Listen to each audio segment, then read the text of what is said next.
Hey friends, Sharon Thomas here with Established Footsteps Ministry. And as you know, I love to get on and share with you and gather with you around our passage for the month in our Me and My Bible study, which for the month of September has been Hebrews 11. I feel like it's been so long since I've really been face to face with you because last month, as you remember, I was doing those weekly videos.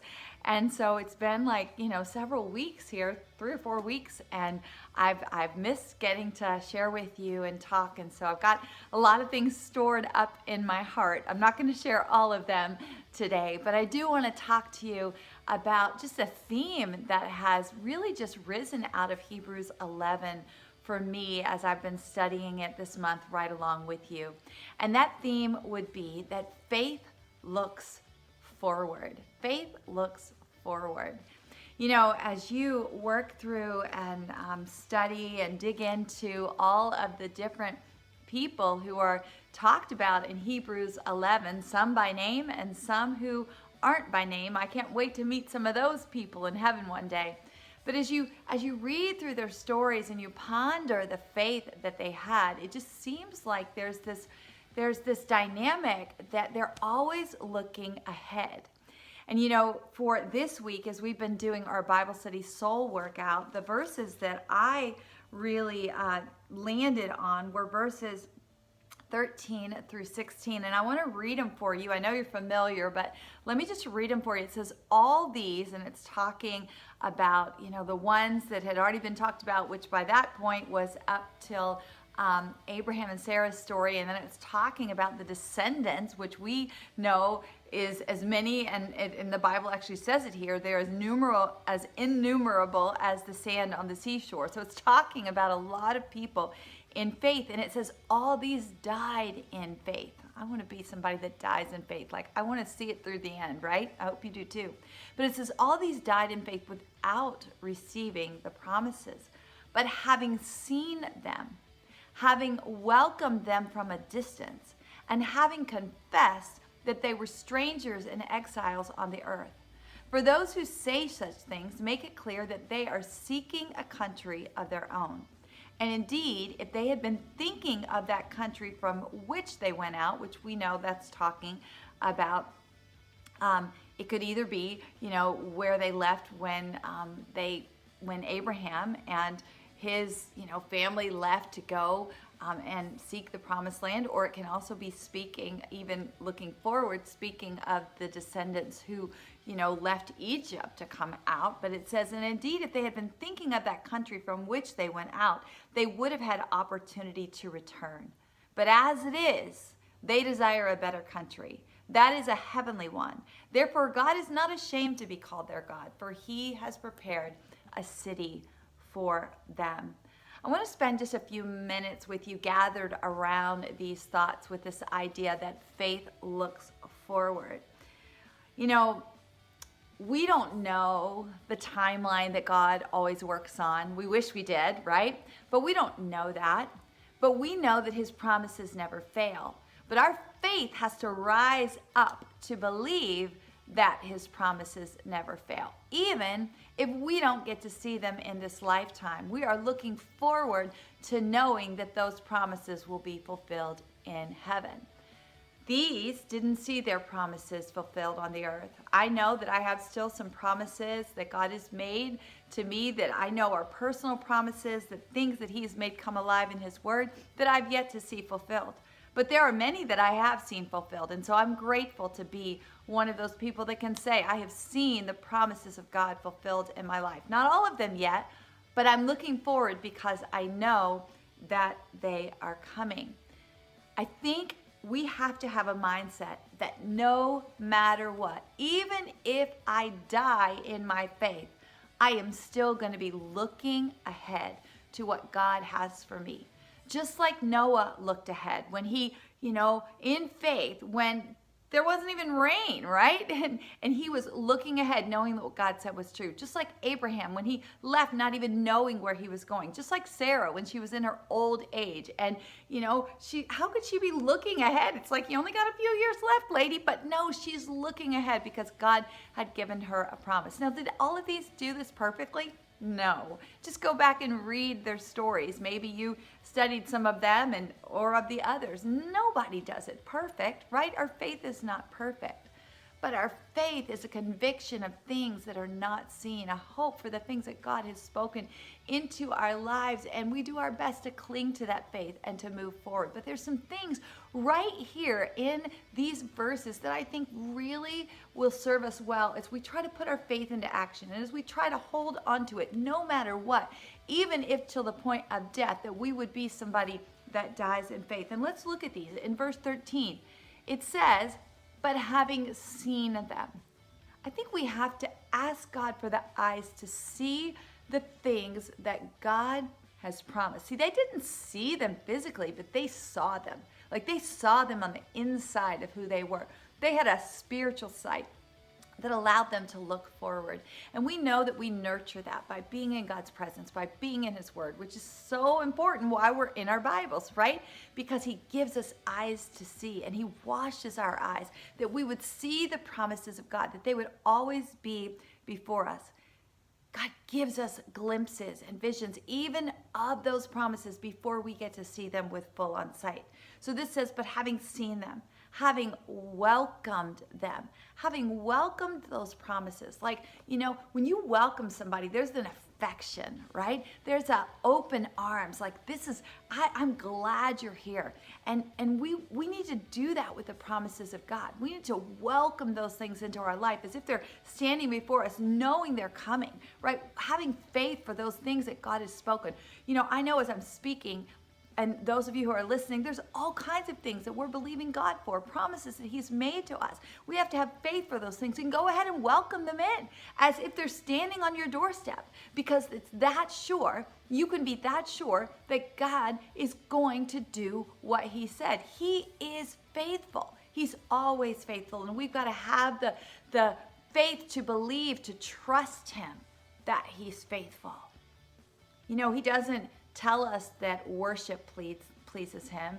He doesn't tell us that prayer pleases Him, but He does say that faith pleases Him. I know those things do please Him, right? Just because I know the heart of God after walking with Him for many years. But right here in this chapter, He tells us that faith pleases Him. We want to trust God and have that kind of faith.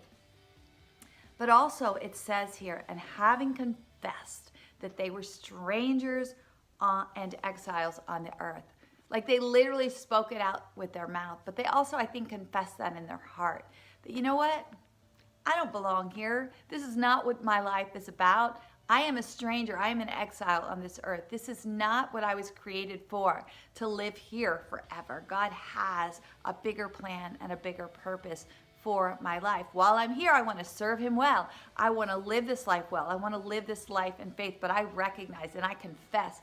That word confess means to agree with God, right? I confess. I speak it out loud. This is not my home, right? I am passing through this place. And so I don't get caught up in all the details and all the things that maybe go a little awry or a lot awry in this life, right? I keep my eyes fixed on Him who is faithful. And we're going to talk about that in just a moment as well. But I love what it says here in verse 14. It says, for those who say such things, make it clear that they are seeking a country of their own. What kind of things say such things? They speak out these things of, I've seen the promises of God. I've welcomed the promises of God in my life. And I have confessed that I am a citizen of another realm, right? I am a citizen of the kingdom of God. And so I yield my life there. There's such a telling warning, I think, for us in verse 15. It says, and indeed, if they had been thinking of that country from which they went out, in other words, their past, they would have had opportunity to return if they had been thinking of that. You know, sometimes I think in our lives, we say, I know I've been heard to say this, and you might have as well, like when you land in a place in your life that you thought you had left behind, and you say, how did I get here again? How did I land in this place again where I'm struggling with this sin pattern, or I'm in this pit of depression again, or I'm, dealing with this dynamic that has risen up its ugly head. Like, I thought I was done with that. How did I get here? How did I get to this place again? Well, I think this tells us how we get there, right? We start thinking of that stuff, that place that we've left, that stuff that God has brought us out of when he called us into relationship with Jesus. And then it creates this great opportunity for us to return. And before we know it, that's where we're at. Our thought life has so much to do with our faith. So much to do with our faith. Now, faith doesn't originate in the mind. Faith comes from the heart, which I really believe is the central connecting place of your spirit, soul, and body. So it's a connector of your mind, all right? So what you do with your mind really does influence what goes on in your heart.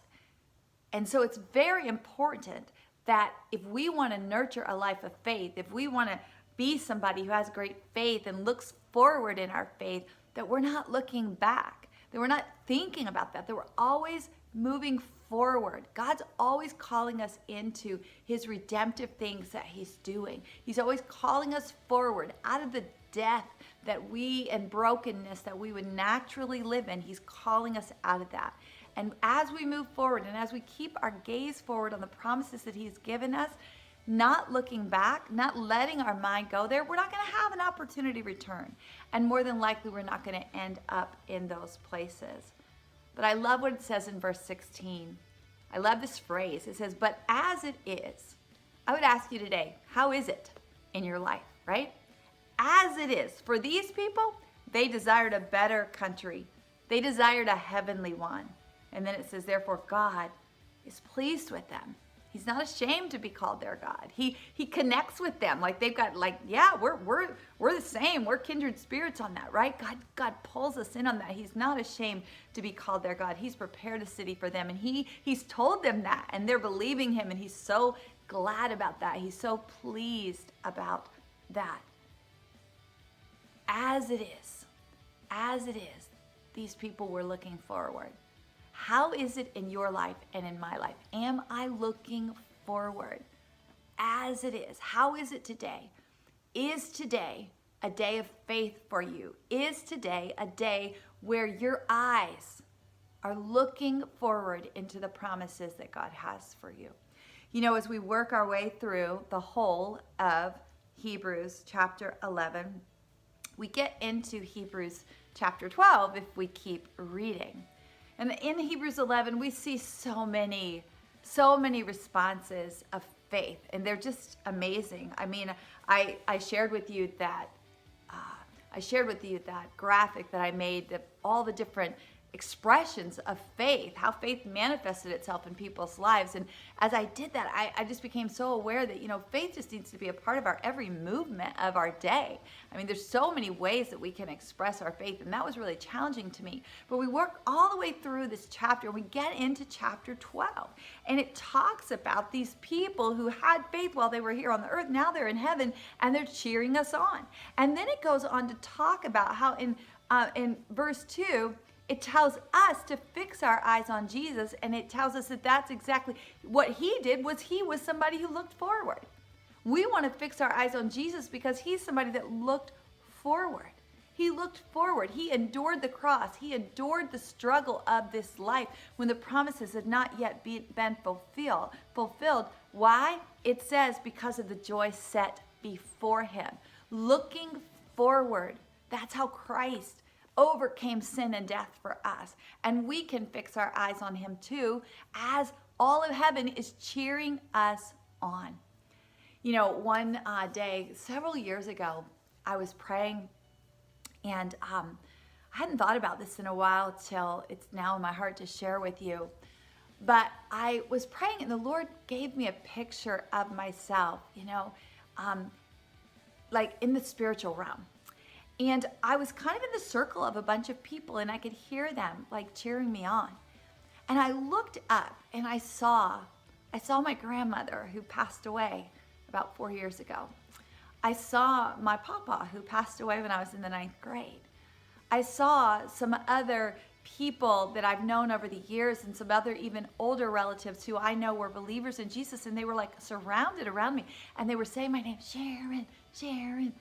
And it literally brought me to tears. Even just thinking about it again, it just kind of gets me choked up because, you just think about these people who also lived on the earth, people that I knew, people that loved me, people that I loved. And at the time I was younger, I didn't understand, and more with my Nana because I was older, and we would have conversations of faith, but it was hard sometimes to hold on to those promises, but they did. And now they're in heaven cheering me on. And you know what? You've got your cheerleading squad too. And a lot of these people, Abraham and Noah and Moses and, some of these ones that we don't even know their names, they're cheering you on. They're cheering me on. It's an amazing thing to just sit in that and think of that. And, I shared with you as we began this month that we're going to spend an extra week in Hebrews 11. Sometimes the way the calendar falls, it gives us some extra days, before it's good to begin again. And it just falls that way, right?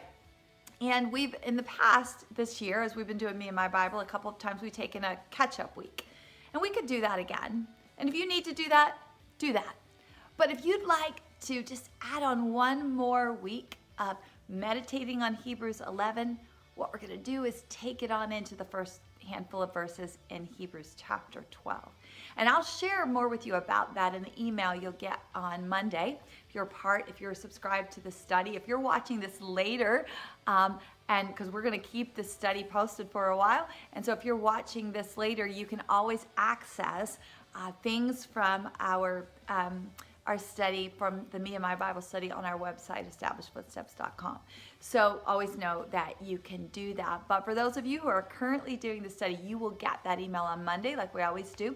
And I'll let you know what to do with those verses. But we want to, follow up with a response to Hebrews chapter 11. I mean, this is like an invitation to step into faith, to forward looking into the promises of God. Faith looks forward. Earlier this month, I had written something down on one of my sheets when I was doing the study. And, in the Bible, Jesus talks about faith being like so small, it's like a mustard seed, so it's so small. He said, if you have faith the size of a mustard seed, he went on to say the things that we could do, which were amazing, But when something is small, you got to take great care not to lose it, great care to nurture it if it's a seed, and then you got to have great belief to see that it could become something great. Because you would think, how could that little thing become like a big tree or a big flower or produce something beautiful? And a lot of times, maybe our faith is small, but you know what? If it's small, if your faith is small today, it's there. It's there. Hold on to it, nurture it. Believe that even though it's small and you don't see how that could turn into the promises that God has spoken into your life through His Word, hold on to that faith. It's okay if it's small. You just got to make sure that it's forward, looking, believing, trusting, having, what does it call it? How does it define it? The assurance of things hoped for and the conviction of things not seen. That faith might be so small that you can barely see it. It's okay. It's still faith. Keep your gaze looking forward to what God is going to do with that faith. I'm doing the same. So I just encourage you in those things today as we continue on in Hebrews chapter 11. And I believe that this follow-up week that we're going to get to have in these first few verses of Hebrews chapter 12 are really going to be just a sweet time together. We'll continue in Me and My Bible on through the end of the year. So we've still got 3 more months, right? October, November, and December. So 3 more amazing passages coming. And we'll be starting that passage for October the first full week of October, and I'll be putting out some information about that too. As always, we'd love for you to make sure that you've subscribed to our YouTube channel and share it. You can share this video and others that we have, and we'd also love to hear from you about what God is showing you, speaking to you, changing in you, what you're believing for. We'd love to pray for you in that regard as well. The things that God has called your heart to faith, called your heart to look forward. You can know that I'm looking forward in faith. And I will see you again soon. Thanks for joining in.